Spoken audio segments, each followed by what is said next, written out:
사랑하는 기쁨의 교회 성도 여러분, 안녕하세요. 오늘은 다 같이 열왕기하 18장의 말씀을 묵상하도록 하겠습니다. 제가 25절부터 37절 마지막 절까지의 말씀을 들려드립니다. 지금 들려드리는 말씀의 상황은 아수르의 랍사게라는 군대 장관이 이스라엘, 그러니까 남유다의 예루살렘을 포위하여서 그가 지금 이스라엘을 위협하고 있는 대목입니다. 말씀 가운데 은혜 있으시기를 소망합니다.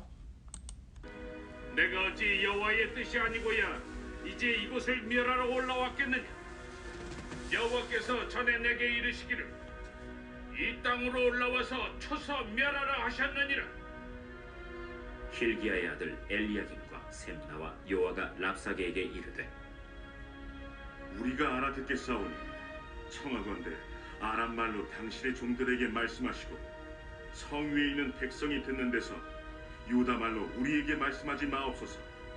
랍사게가 그에게 이르되 내 주께서 네 주와 내게만 이 말을 하라고 나를 보내신 것이냐?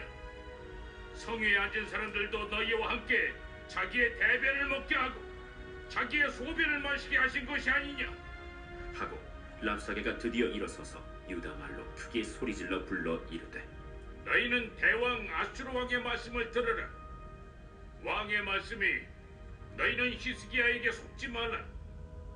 그가 너희를 내 손에서 건져내지 못하리라. 또한 히스기야가 너희에게 여호와를 의뢰하라 함을 듣지 말라.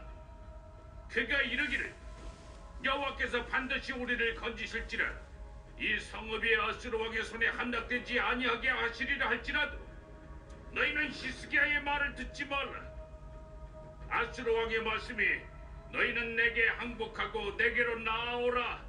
그리하고 너희는 각각 그의 포도와 무화과를 먹고 또한 각각 자기의 우물의 물을 마시라. 내가 장차 와서 너희를 한 지방으로 옮기리니 그곳은 너희 본토와 같은 지방, 곧 곡식과 포도주가 있는 지방이요 떡과 포도원이 있는 지방이요 기름 나는 감람과 꿀이 있는 지방이라. 너희가 살고 죽지 아니하리라.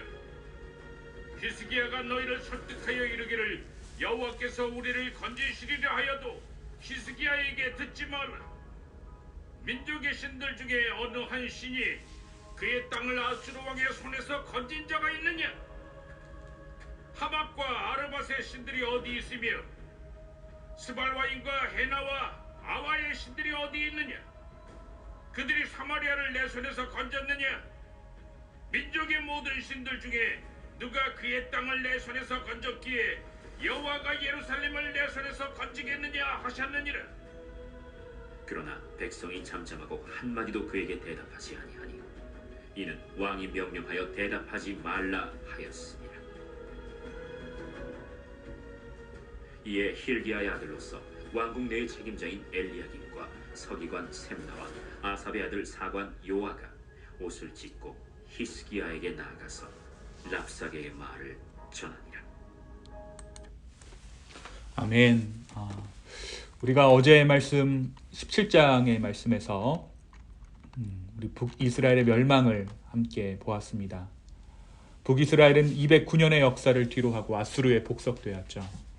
그리고 이 모든 일의 원인은 그들이 하나님을 기억하지 못했기 때문에 이러한 일이 일어났다라고 말씀이 분명히 기록하고 있습니다. 오늘 말씀 18장은 남유다의 왕 히스기야에 대한 이야기를 담고 있습니다. 우리가 잘 알고 있는 히스기야 왕의 일화가 있죠.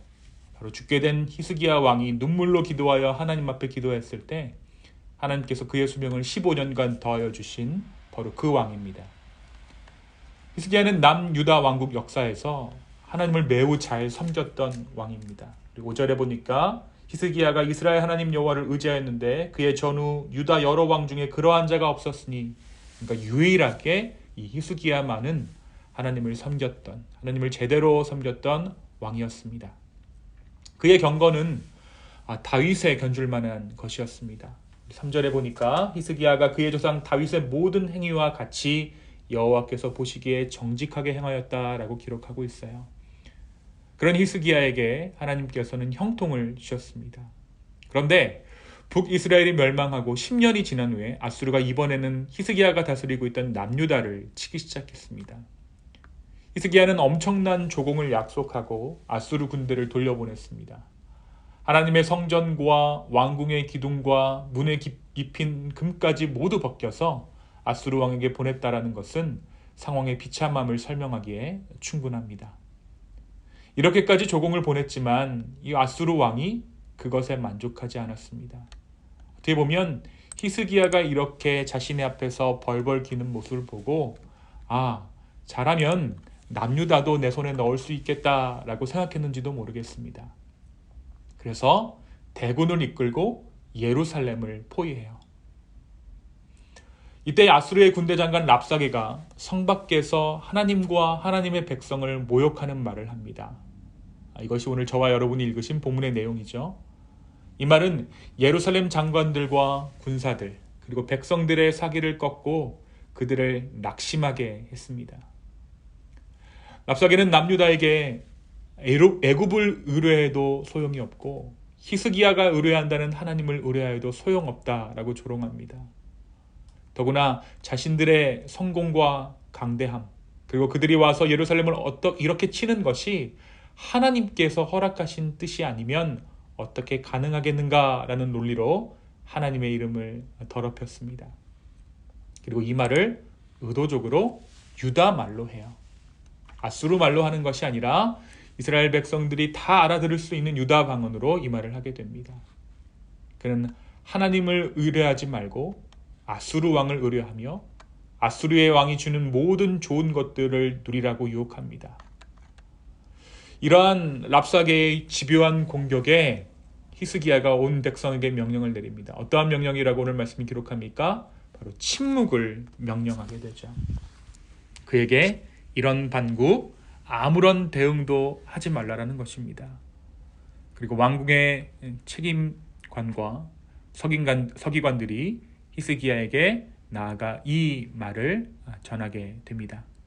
이것이 오늘 말씀 18장의 전반적인 내용입니다. 사랑하는 성도 여러분, 오늘 말씀은 우리에게 무엇을 말해주고 있을까요? 아수르가 유다를 포위한 것은 10년 전 이스라엘이 아수르에 의해 3년간 포위됐던 것 같은 똑같은 상황을 보여주고 있어요. 10년 전 북이스라엘은 그 3년간의 포위를 이기지 못하고 애굽의 손길을 기다리다 멸망해버렸습니다. 아마 이 일로 인해서 남유다를 공격했던 것이겠죠. 북이스라엘을 멸망으로 이끌었던 아수르가 기세가 등등해서 똑같은 방식으로 지금 남유다를 공격하고 있는 것입니다. 오늘 이 랍사게의 이야기를 들어보면 그때에 하나님께서 북이스라엘을 지켜주지 않으셨던 것 같이 너희도 우리 손에 넘길 것이다. 자신들이 믿고 있고 자신들이 섬기는 신이 우리에게 승리를 약속했다라고 호언장담하고 있습니다. 그런데 오늘 히스기야의 반응은 무엇입니까? 침묵입니다. 이 랍사가의 공격은 너무나도 집요합니다. 그는 무력으로 이들을 압박하고 있는 것이 아니라 말로써 유다를 공격하고 있어요. 게다가 그는 지금 이스라엘 말로, 유다 말로 이들에게 전하고 있습니다. 사랑하는 기쁨의 성도 여러분, 오늘 말씀은 우리에게 사단의 유혹이 얼마나 집요할 수 있는가를 보여주고 있습니다. 사탄은 우리의 언어로 다가와 우리를 유혹합니다.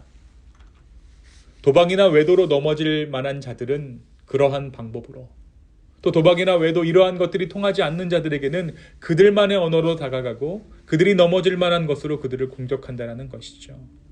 그것도 굉장히 세련되게 공격합니다. 무작정 힘으로 밀어붙이는 것이 아니라 나의 언어로 사탄이 유혹한다는 것입니다. 은근히 죄인 듯 죄가 아닌 듯 하게 하여 죄를 범하게 하고 또 컴플렉스를 자극해서 우리로 하여금 죄를 짓게 합니다. 여러분, 우리가 죄로 인해 언어가 갈라지게 되었습니다. 바벨탑 사건을 통해 우리가 알 수 있는 것이 무엇입니까? 우리의 죄로 인해 언어가 갈라지게 되었다는 사실이에요. 그래서 우리에게 또 다른 언어를 하는 것은 능력이 되었습니다. 죄를 짓기 이전에는 다른 언어를 말하는 것이 대수롭지 않은 일이었습니다. 그래서 우리는 또 다른 언어를 하는 사람을 보면 어떻게 됩니까? 부러워지고 동경하게 됩니다. 근데 이것이 다른 언어라고 말하는 것이 단지 영어, 일본어 이런 말이 아니라 세대를 넘날리며 소통을 하는 사람들을 보면 우리가 부러워집니다. 아이의 말을 할 줄 아는 박사님들이 선망의 대상이 되고 이른바 소통 전문가라는 사람들이 강연에서 인기를 끄는 이유입니다. 그래서 오늘을 사는 우리에게 언어란 무기입니다. 그리고 우리의 언어로 다가오는 유혹에는 우리가 더 쉽게 넘어지게 되는 것입니다. 너 이 상황이 이해하기가 힘들지? 너의 자녀를 이해하지 못하겠지? 너의 남편을 혹은 아내를 이해하기가 힘들지? 미국 생활 어렵지? 이러한 우리의 언어로 다가오는 유혹에 우리는 너무나도 쉽게 마음을 내어준다라는 것이죠. 그러나 여러분 명심하십시오. 이것은 공감이 아니라 우리를 주저앉히려는 사탄의 계략일 수 있습니다. 이 랍사게의 말처럼 모든 것을 하나님의 뜻으로 위장해서 우리를 공격합니다. 너가 지금 있는 그 상황이, 우리가 지금 처한 이 상황이 하나님의 뜻이다. 하나님이 허락하시지 않고서야 어떻게 이러한 일이 우리의 삶 가운데 있을 수 있겠냐며 우리를 주저앉히려고 합니다. 그러나 여기에 우리가 잊지 않아야 할 한 가지가 있습니다. 이 모든 사단의 공격과 내가 지금 처한 공경의 상황들이 하나님의 뜻일 수 있지만, 그러나 하나님은 이 모든 일들을 통해 나를 일으켜 세우신다라는 것이죠. 이 모든 일들을 통해 내가 일어나기를 바란다는 것입니다. 그것이 하나님의 뜻입니다. 내가 넘어지고 주저앉고 상황에 타협하는 것을 하나님께서 원하시는 것이 아니라 이 모든 일들을 통해 내가 굳건히 일어나기를 하나님은 원하시고 계세요. 그리고 그 일으켜 세우시는 그 과정 가운데 우리가 해야 할 몫이 있습니다. 그것이 바로 침묵입니다. 그 일으켜 세우시는 그 과정 가운데 침묵의 시간들이 필요하다라는 거예요. 오늘 히스기야가 이 집요한 공격에 백성들의 입을 닫게 합니다. 말하면 넘어집니다. 말하면 넘어갑니다. 소통이라는 이름으로 말을 섞게 되면 그들은 아수르의 공격에 속절없이 넘어가게 되는 것이죠.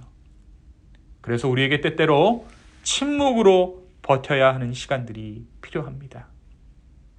사랑하는 기쁨의 성도 여러분, 오늘 하루 만약 우리의 삶 가운데 침묵의 시간들이 필요하다면 그 시간들 가운데 주님께서 우리를 여전히 지켜주고 계신다는 그 사실을 믿을 수 있는 은혜가 있기를 예수님의 이름으로 축원합니다. 오늘 아수르 왕이 이 랍사게의 입술을 통해서 약속하고 있는 것이 무엇입니까? 그럴듯한 삶입니다. 포도주도 주고 감람유도 주고 너가 이스라엘 땅에서 누렸던 모든 것들을 다 누리게 해주겠다라고 끊임없이 유혹합니다. 사랑하는 성도 여러분, 그러나 그것은 유혹일 뿐입니다. 아수르의 백성이 되어서 그러한 축복을 누린 듯 무슨 의미가 있겠습니까? 우리가 세상에 속하여 살면서 모든 것들을 하나님 없이 누리며 산들 그것이 우리에게 무슨 유익이 있겠습니까? 사탄의 집요한 공격으로부터 침묵으로 우리의 마음을 지킬 수 있는 저와 여러분의 오늘 하루 되기를 예수님의 이름으로 축원합니다.